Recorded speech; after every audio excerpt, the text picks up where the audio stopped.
Once known for its lush mountains and dense forests, Bennington was a peaceful town. However, the townspeople were unaware that the beauty nature provided also concealed a deep darkness.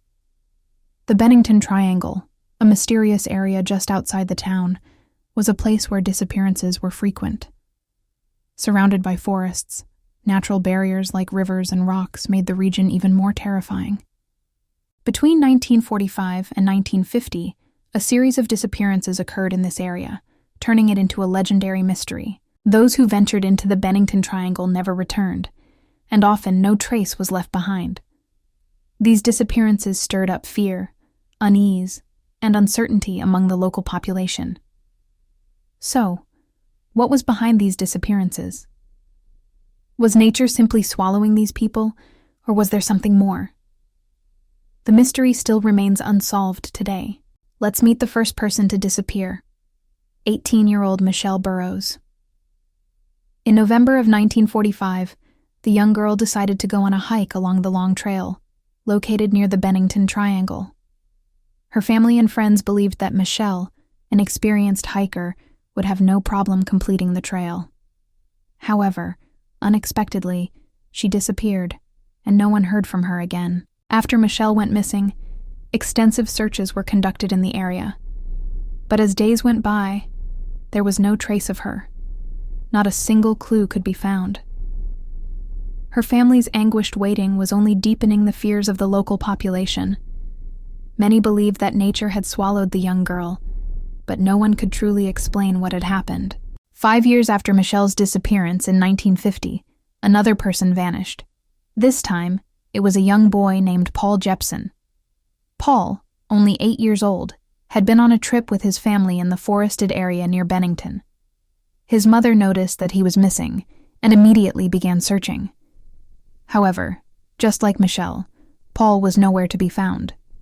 After Paul's disappearance, extensive searches were once again conducted, but they yielded no results. Search teams combed the forest thoroughly, turning over every stone and examining every tree. But there was no sign of the child. Some witnesses claimed to have seen a strange, dense mist at the time of Paul's disappearance, but as always, these explanations failed to provide a rational understanding, only adding to the unease. Just a few weeks after Paul's disappearance, in December of 1950, Franklin Walters, a man who had been an experienced hiker in the Bennington area, also went missing. Franklin disappeared without a trace, just like the others. A search for him also ended in failure. Following his disappearance, the frequency of missing persons cases in the Bennington Triangle began to turn into a trend, and the mystery deepened.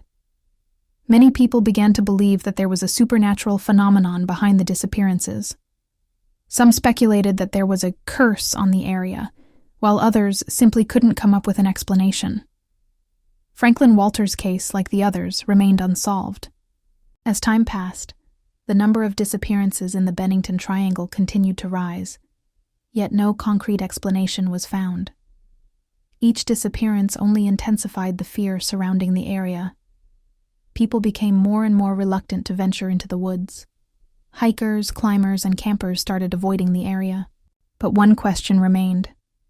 Why were so many people vanishing? Was it just bad luck, or was there something more sinister at work? The woods held an unseen side to them, and no one was willing to confront it. Over time, terrifying stories surrounding the Bennington Triangle began to circulate. People started claiming that the missing individuals had been taken by strange creatures or beings. Witnesses even reported seeing these creatures during their hikes, claiming they emerged from the deep woods. Additionally, another rumor started circulating. Hikers claimed to have encountered a mysterious fog during their hikes, and that the fog seemed to guide them in strange ways. As they moved, the trails of the missing people disappeared. This fog was unlike any normal weather pattern. It seemed to consume everything around it, including the missing hikers. In the following years, the number of missing persons cases in the Bennington Triangle continued to rise, but no answers were ever found. Many theorists and researchers attempted to unravel the mystery of the area, but all failed. Despite the best efforts of search teams and Forest Service personnel, No clue was ever uncovered that would explain what had happened to those who vanished. Today, the Bennington Triangle remains a place where disappearances are still common, and the mystery is yet to be solved. No one knows exactly what happened, and no one has ever truly uncovered the truth. Perhaps the natural world itself holds secrets that lie far beyond human understanding.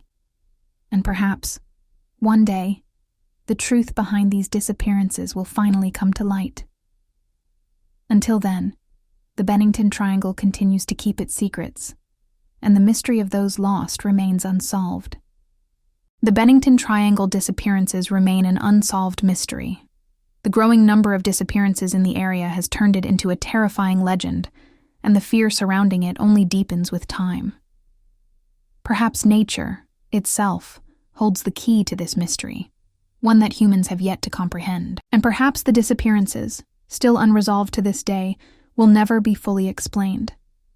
The Bennington Triangle, for all its beauty, remains an enigmatic place, and the lost souls who vanished there continue to haunt its woods.